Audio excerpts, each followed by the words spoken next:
the talk is if we don't get Fabregas, maybe we'll go for Modric or like Cabe. Do you think there comes a point where you say, as Gary Neville was tweeting the other day, there's no point spending the money for the sake of spending the money because it's there? Should we say, well, look, Cesc Fabregas would be the ideal player, but if we don't get him, we say, okay, for the moment, that's what we've got. There's no point spending 30 million because we have 30 million to bring in players that aren't of that quality. But we do have young players like Nick Powell, who knows how good he could be if we play him. I'm a great believer in young players getting developed and whatnot, and I think in Adnan Januzaj, we have a talent that deserves to be developed. Same with Lingard as well, who's done decent in pre-season. Nick Powell's another one. Apparently, he might be going on loan to Wigan or someone like that. So, who knows? I think David Moyes has to look at it this way. Even Fergie got criticised for not buying a central midfielder. Now, if you look at Luka Modric, you look at Marouane Fellaini, you look at Yohan Cabaye, they're three players that would improve us. I think David Moyes has to look at it this way. He'll be blamed if we don't get a central midfielder, and our young players don't cut it. Who's going to be to blame? It'll be David Moyes. I would rather we didn't buy anyone than we go and buy Fellaini. He's a decent Premier League midfielder, but he is not Manchester United quality. He's the wrong type of midfielder to what we need. Yeah, so I think So I'd go with. I don't think he'd resolve that issue of sitting along Carrick. I think he'd be a replacement for Rooney if Rooney was to leave. And I think in Kagawa we've already got that. So you are right, but Moyes does need to sign a central midfielder. He's said it himself as well. But do you think if we can't get Fabregas, do you say, right, let's go, who's next, who can we find, and just wait until somebody is available? Because Fellaini keeps getting linked, but in my opinion, he is not a Manchester United player. He's just not good enough.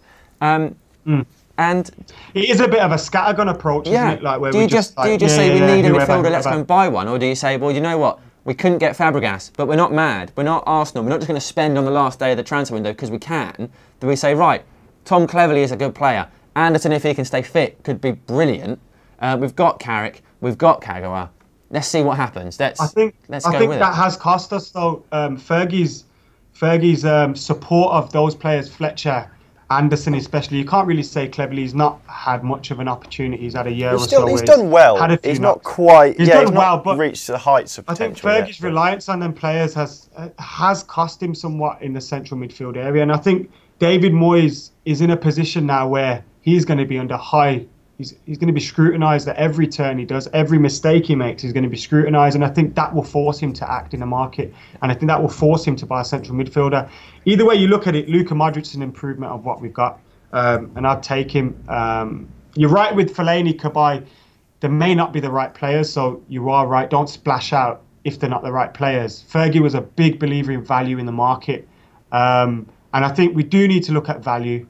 Modric, I'd take him. But I think you are right. If it's coming to the end of the transfer window and we're knocking about looking for 5th, 6th choice central midfielders, yeah, I'd just stick with what we've got, to be honest. Who for the both of you? Who, if we don't get Fabregas in, who would you want? I can't think of I can't think of that many world-class midfielders who are available who I would really want to be at the club, and who I'd want a player who really wants to play for Man United, like Van Persie did. When he came, he really was excited about it. Like, not just because he's going to win titles, but he wanted to play for United because of the history, because of Ferguson, and he could see how much it meant to him. Like when he scored a couple of times, he scored great goals and ran down the pitch and hugged Fergie. You don't see many players, not many players get to do that. But yeah, midfield wise, if we can't get Fabregas, who would you guys want to bring in? Headphone fell out. Well, I think Moyes is very lucky in that we already have the ideal replacement for Paul Scholes, Ryan Giggs. Get him in the middle. Boss it at the age of 40. No, he's too good at tackling to be Scholes' replacement. Giggs. That's a very good point. I could see potential. It won't happen, obviously, but maybe having a little look at Toni Kroos at Bayern Munich, because he is surely sat there thinking, "Oh look, we've just bought all of the midfielders. I wonder what I'm going to be doing this year." Oh.